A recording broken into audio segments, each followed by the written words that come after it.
존경하는 대구 시민 여러분, 안녕하십니까? 북구 출신 김재영 의원입니다. 오늘 본 의원은 길어지는 경제 불황 속에 폐업으로 내몰리고 있는 위기의 소상공인 지원을 촉구하고자 합니다. 중소벤처기업부가 발표한 2022년 기준 중소기업 기본 통계에 따르면 소상공인은 전체 기업의 95.1%라는 상당한 비중을 차지하고 있습니다. 이처럼 소상공인 자영업자분들은 우리 경제의 제일선에서 실핏줄 같은 역할을 하고 계십니다. 그러나 소상공인 자영업자들은 장기화되고 있는 글로벌 경제 불확실성 속에서 높아진 물가와 인건비, 대출 이자로 큰 고통을 겪고 있으며 설상가상, 소비 위축과 소비 형태 변화 등으로 인해 3중고, 4중고를 겪으면서 폐업으로 내몰리고 있습니다. 소상공인들은 요즘 눈뜨기가 무섭다라고 말할 정도입니다. 정부 지원책이 많았던 코로나19 때보다 지금이 더 힘들다고 합니다. 국세청 통계에 따르면 지난해 대구에서 폐업 신고를 한 자영업자는 전년 대비 16.1%가 증가한 것으로 전국 증가율 13.7%를 훨씬 상회해 대구의 소상공인 자영업자들이 더욱 어려운 상황임을 짐작해 합니다.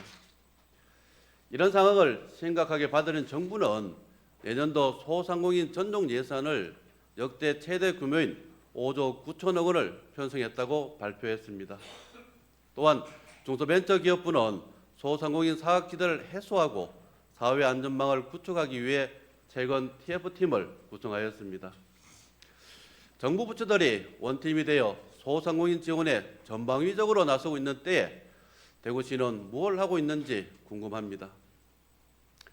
소상공인 지원 컨트롤 타워인 민생경제과 예산을 보면 23년도 505억 원에서 25년도 217억 원으로 3년 새 57%나 대폭 감소했으며 더군다나 많은 소상공인들이 밀집해 있는 골목경제권 조성 사업의 경우 33%나 감액된 예산안을 제출하였습니다.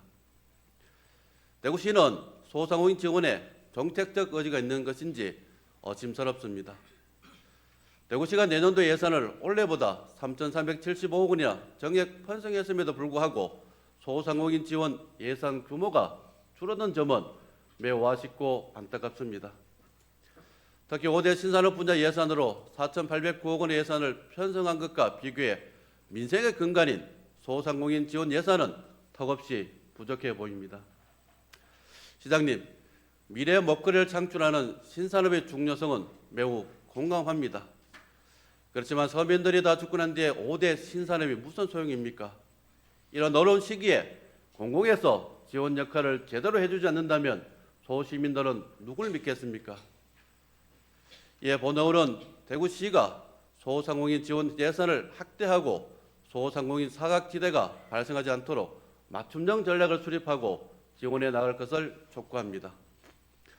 우선 촘촘한 사회안전망 강화를 촉구합니다. 소상공인 사회안전망은 지속 가능한 경제 성장과 사회 안정을 위해 매우 중요합니다. 따라서 대구시는 소상공인 업종, 규모 등을 고려한 맞춤형 사회안전망을 세분화해 구축하고 금융지원, 판로 개척, 재기지원 등을 보다 확대해야만 소상공인들이 신속히 위기를 극복할 수 있을 것입니다. 그 다음 로컬 브랜드 육성을 촉구합니다. 잘 만들어진 지역 상권은 전국 나아가 전 세계에서 사랑받는 명소가 돼 소상공인들에게 새로운 성장 동력을 제공하고 지역 경제를 활성화하는 데 중요한 요소가 됩니다.